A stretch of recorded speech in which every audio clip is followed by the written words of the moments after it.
Bienvenida mi querida tripulación a su canal, El Café de Alexandra. Recuerda que eres único en el mundo con tu propio brillo y genialidad. Pero tampoco te olvides de cuidar la casa común. Les he vuelto a regrabar el video de Alejandro Magno, capítulo 1. Inteligente, generoso y sagaz, con mejor audio y mejores detalles. Alejandro Magno era alto, rubio, de piel blanca, algo colorada la cara y el pecho. Bien formado, representaba casi el prototipo de belleza griega. La resistencia física de Alejandro superaba a la de todos sus soldados y generales de su ejército. Los ejercicios predilectos de Alejandro eran el juego de pelota, la caza y el montar a caballo.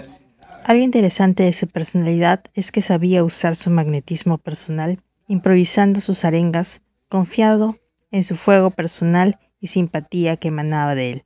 Así atraía a la masa a sus propósitos. Ahora hablaremos de sus padres. Ellos eran Filipo de Macedonia y Olimpia. Ellos se conocen en la isla de Samotracia, cuando habían ido a reiniciarse en los misterios de las religiones místicas de Grecia. A Olimpia Plutarco le da el calificativo de maga, al decir que tenía una entusiasta participación de los ritos órficos y al culto furioso de Dionisio. Olimpia, con otras mujeres, se hacía acompañar de grandes serpientes que estaban medio escondidas entre la hiedra o en los tirsos que llevaban sus acompañantes de Olimpia. ¿Qué son los tirsos? Eran varas cubiertas de hojas de hiedra y parra que eran símbolo de Baco. Las mujeres danzaban en torno a Olimpia y aparecían como una visión horrorosa a los hombres que asisten a la ceremonia. Filipo tenía un gran talento y Olimpia tenía una personalidad turbulenta. Los griegos consideraban a Filipo un bárbaro, a pesar que se formó en la cultura griega. Durante su cautiverio en Tebas, en tiempos de Epaminondas, en el 359 a.C., tras la muerte de Pérdigas III, su hermano, Filipo se apoderó del trono y decidió transformar el reino. Así, del 357 a.C. al 338 a.C., extendió su dominio por toda Grecia. A los 40 años, Filipo, sin repudiar a su esposa Olimpia, decide casarse con una joven macedonia llamada Cleopatra. Por su parte, Olimpia se retira a Epiro, donde no se cansó de urgir intrigas. Tal vez no fue ajena al asesinato de su esposo por Pausanias, que era un examante de Filipo, quien lo asesina en un teatro donde estaba alejado de su seguridad. Así Olimpia aprovechó la muerte de Filipo para regresar a Macedonia y asesinar a Cleopatra, la otra mujer de Filipo. Hablemos un poco de la personalidad de Alejandro Magno. Alejandro, desde su infancia, tenía la certeza de, si no ser un dios, por lo menos tener una misión divina. Los reyes de Epiro, por el lado materno, decían ser descendientes de Aquiles, y por el lado paterno decían ser descendientes de Hércules, y por lo tanto, de Zeus. Hablemos ahora de la formación y carácter de Alejandro. A la edad de 13 años, Alejandro ya había demostrado dotes estratégicas al domar al caballo bucéfalo, porque había comprendido que se asustaba de su propia sombra, y al colocarlo de cara al sol consigue domarlo. Así manifiesta un carácter extraordinario, y nadie imaginaría que 7 años después sería rey de Macedonia y luego se convertiría en dueño de Asia, siempre acompañado de su caballo bucéfalo. En el año 536 a.C., Alejandro Magno tomó el poder a la muerte de su padre, pero ya estaba empapado con el ejercicio del poder, ya que casi con 16 años Filipo ya lo había nombrado regente de Macedonia, antes de partir a la guerra de Bizancio. Y a la edad de 18 años, Alejandro ya había ayudado a su padre a vencer a las ciudades griegas en la batalla de Queronea. Su educación. Alejandro Magno había recibido una excelente educación en sus primeros años. Estuvo al cuidado de una nodriza, cuyo recuerdo cariñoso lo acompañó a lo largo de sus triunfos y expediciones. Su primer preceptor se llamaba Leónidas, elegido por su madre Olimpia. Su segundo preceptor, un pedagogo culto, se llamaba Lisímaco. Al llegar a la pubertad, Filipo lo tomó por su cuenta y le eligió un maestro de más adecuada categoría. Y este fue Aristóteles, que se encontraba en lo mejor de sus años, y de los cuales no pudo ser el mejor, al ser uno de los discípulos de Sócrates. El padre de Aristóteles, Nicómaco, había sido médico del padre de Alejandro, por lo que existía un vínculo afectivo entre Aristóteles y el rey de Macedonia. Durante 4 años, Alejandro recibe clases de Aristóteles junto a otros compañeros de la estirpe real, en el templo de las ninfas del lugar de Miesa, cerca a las montañas de Tesalia. Las clases las recibían al aire libre, paseando o a la sombra de las paredes del templo. Sobre pollos de piedra se sentaba Aristóteles y sus discípulos durante sus años de la escuela de Miesa. Como anécdota les cuento que Aristóteles preguntó a sus discípulos cómo se conducirían con él cuando sean reyes. Uno dijo que lo sentaría a su mesa, otro que lo haría su ministro, y cuando le tocó el turno a Alejandro, éste contestó: ¿Cómo puedo saber lo que haré mañana? Bien dicho, exclamó Aristóteles, muy bien dicho, Alejandro, y concluyó diciendo: tú serás el mayor rey de los 3. Según Plutarco, Alejandro no solo aprendería de Aristóteles su doctrina de moral y política, sino aquellas más difíciles y profundas teorías que solo se transmiten a viva voz y que solo se descubren a los iniciados. Cuando Alejandro Magno se enteró que Aristóteles había publicado algunos tratados de esta ciencia, le escribió una carta preguntándole por qué lo había hecho, y agregó diciéndole: entonces, ¿de qué forma me voy a distinguir de los demás? Y que lo que más deseaba era superar al vulgo en conocimiento que en extender su poder y sus dominios. Aristóteles le escribe diciéndole que están publicados y no, ya que sus libros de metafísica solo son entendibles para quienes están familiarizados con esta ciencia. Alejandro era inclinado a todo tipo de lecturas y se dice que dormía con la copia de la Ilíada corregida por Aristóteles, debajo de una almohada junto con su daga.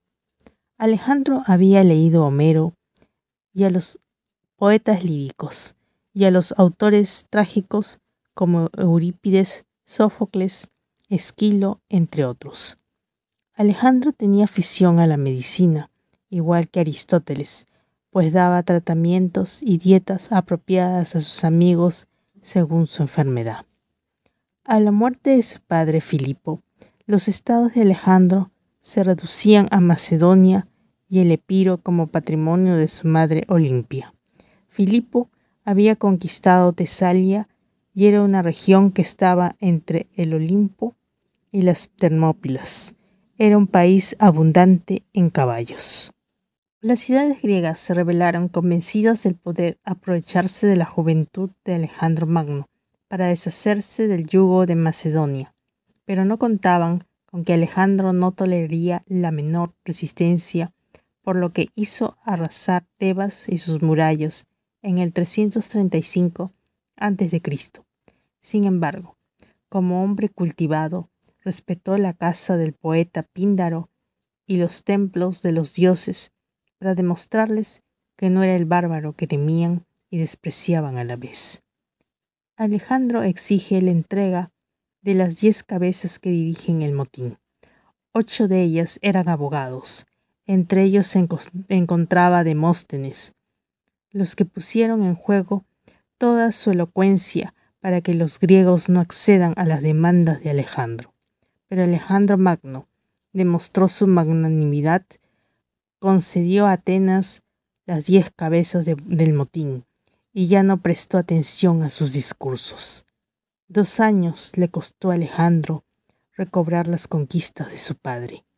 En el año 334 a.C., lo tenía todo listo para pasar a Asia.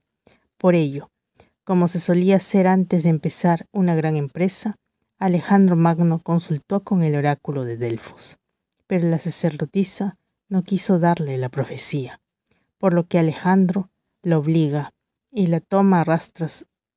Entonces el oráculo le dice: Alejandro Magno es irresistible. Alejandro Magno se rodeó de generales fieles. Así, con Antígono, Ptolomeo y Seleuco acudirían en ayuda de Parmenión, que su padre dejó el ejército a sus órdenes en Asia. Confió Macedonia y Grecia a otro lugarteniente de Filipo, Antipatro, quien tenía que reprimir una revuelta de Esparta.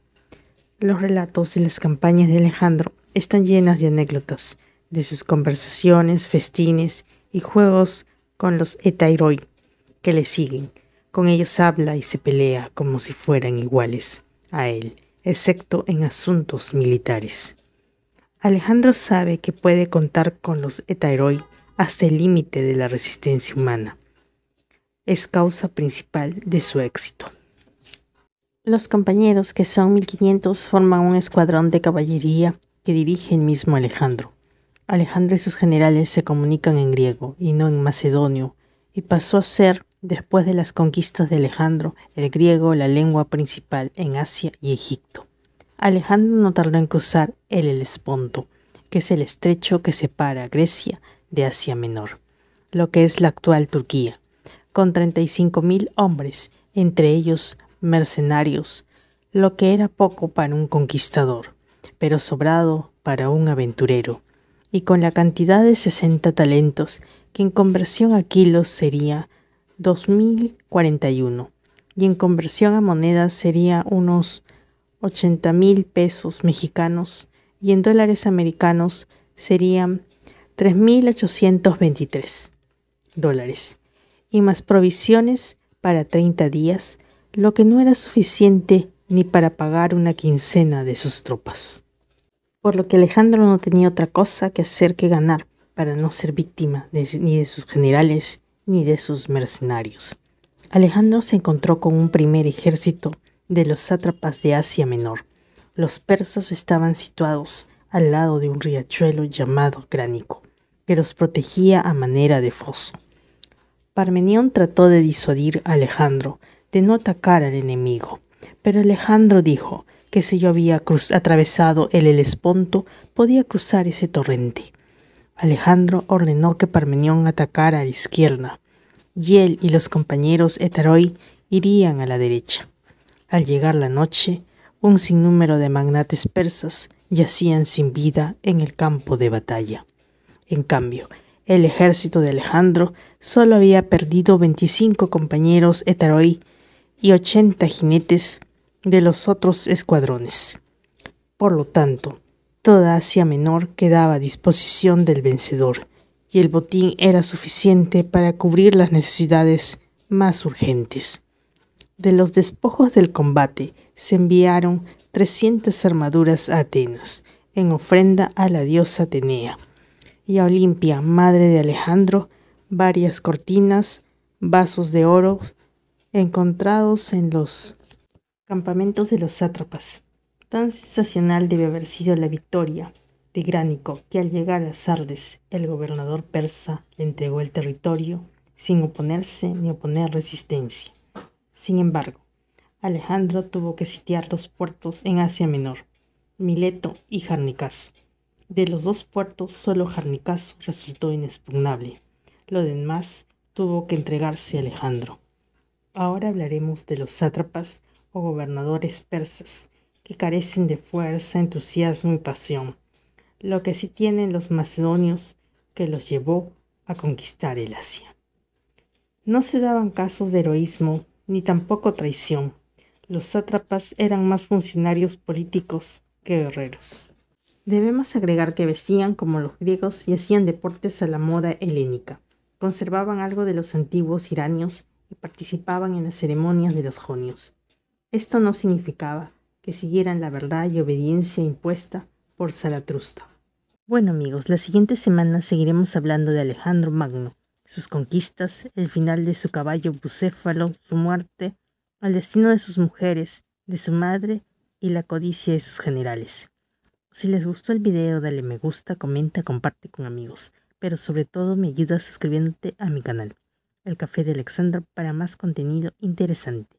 Gracias y nos vemos la otra semana. Bye.